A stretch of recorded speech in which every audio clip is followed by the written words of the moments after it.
And so I figured, what have I been doing for the last year? That's a good topic. And so I was basically kind of starts with about myself. So I work for Landscape Ontario day to day. I manage everything with the CPU is my problem. I've got my own business on the side, voice over IP hosting, that kind of thing, consulting. I've got a business partner in another company. We wrote offsite backup software years ago, and that's for some reason still making us money, so we keep doing it. And then last couple years ago, we built a cluster of servers, and we're doing our own virtualization stuff. So if you're looking for resources, you want to keep your dollars in Canada, we can accommodate it. And then, so I always had the philosophy that my code needs to be simple, it needs to be easy to read, so like variable names are what they are, not just like, unless it's a counter, there's no reason that it should be a single character, it should say what it is. I always stayed away from a framework. I've always written my own stuff from front to back, and I've always avoided jQuery because if I read it in JavaScript, I know exactly how it's working, why it's working, all that kind of stuff. That's until last fall, I was introduced by a friend of mine to Twitter Bootstrap, and that kind of ruined all of that. So, and that's kind of the instigation for this talk. Some assumptions I'm making: you use a version control system, preferably Git, because everything else is obsolete now. You've posted data from a forum to a PHP script of some sort, and you enjoy a beer. Why not? And so, back to Twitter Bootstrap. I said to a friend of mine, oh no, I don't use any frameworks for anything ever. And he said, well, you don't use like Twitter Bootstrap? I'm like, no, never. And so then I kind of went through that rabbit hole and never came back. So it's a responsive web framework, if you've never heard of it.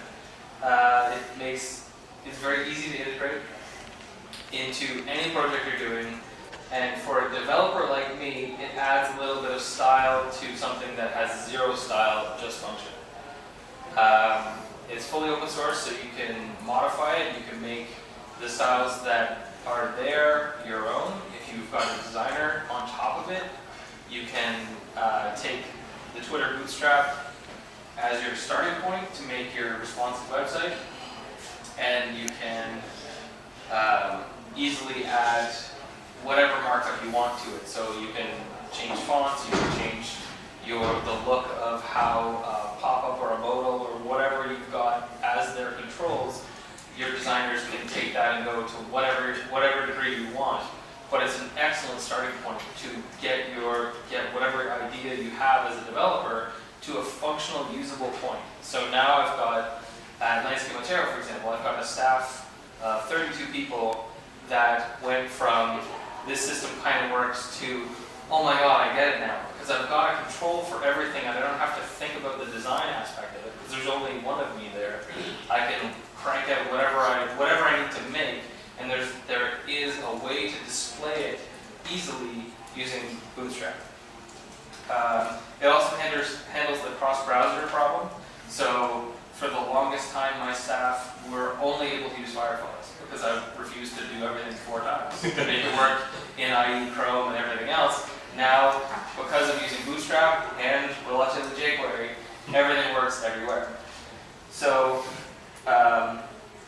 here's the sample from the Twitter Bootstrap page is, let me scroll up here. So it basically just shows you that you just have to include a couple things, and now your site is fully responsive. They do a 12-column grid, and you can adapt that however you want, so that your site will scale on a web device, or it'll look great on a tablet, it'll look great on your 27-inch monitor. Whatever you have in between, your site or app or whatever will look functional. They've got a ton of stuff on their site. If you haven't been there, you've got to check this out, because I wasted a year of my life on it. and they've got all your buttons have different. Everything is based on your error, your primary, your info, all these different color schemes. And then there's a few other designers, like if you check out blacktie.co, the guy lives and breathes this stuff and creates out of the gate free themes that are based on Twitter Bootstrap. So you can get in there and just, you've got like a single page site, an app site, all that stuff right out of the gate without any work. It's absolutely fantastic. It also includes live icons in Twitter Bootstrap. They're not great. Font Awesome fixed that problem because, again, as an open source problem, they see as an open source offering. Someone sees a problem, they create a solution. So Font Awesome has been creating icons, and they are constantly pushing out new ones. So you just continue to update, and they've got everything from spinners to you can layer icons on top of each other. So you can so you're building a mail app or something like that. You can have your mail envelope icon below and your counter of how many new messages you have on top. And you don't need to develop any of that. That work's done for you. You just, okay, I need this and this, and piece all those things together, and you're out of the gate. You can concentrate on actually solving how to get that data to work properly.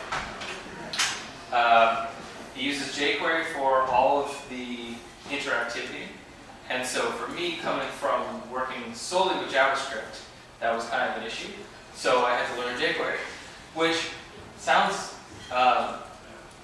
it sounds like it should be easy, but if you already know how it works behind the scenes, it's actually kind of harder. So jQuery's, their motto is write less, do more, which totally is true. It's cross-browser tested, so it works out of the gate. You don't need to do everything 4 times like I used to be doing. You identify everything versus coming out of iterating through all of the things on a page to find the thing you're looking for. Now you can just identify things as an ID or a class, depending on a dot or a hashtag, which is or a hash, not a tag.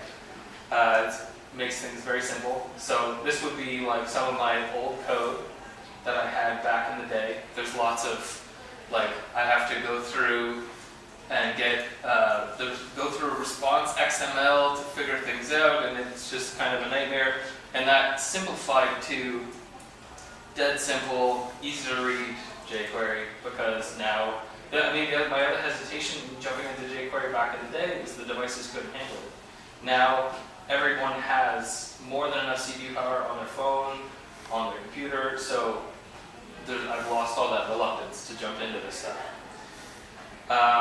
And then type ahead is like, it used to be part of Twitter Bootstrap when I started looking into it, so that's like when you start typing the name of something into a text box and it pulls up all the matches.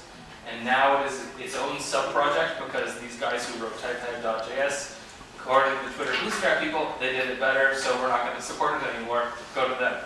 So it got way more confusing, and because of that, I ended up having to learn this whole JSON thing, which is your JavaScript object notation, and nightmare upon itself, but once you get used to it, you will not go back. XML's dead to me. Yes, it is. So then I spent about a year working on all of that stuff. And last spring, I got introduced to a new developer who they were working with them at Landscape Ontario to redesign one of our sites. And